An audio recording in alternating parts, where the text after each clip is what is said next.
we have an eye on the KNUST situation, because we know that the local chapter of UTAG has issued a statement which I will share with you just before we cross over into that conversation with Shatawale.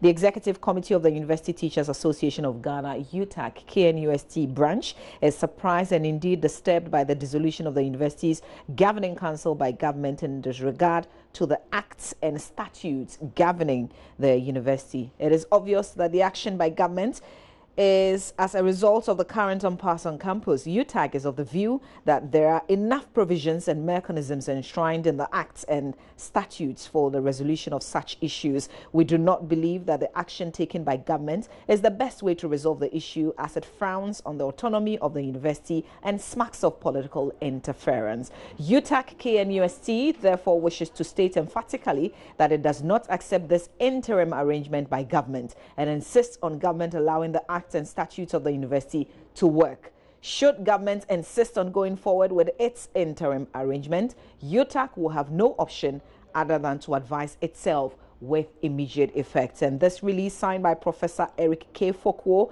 President, UTAG KNUST. And as you may already know, there's an emergency meeting, and we're told it would happen on the campus of the KNUST.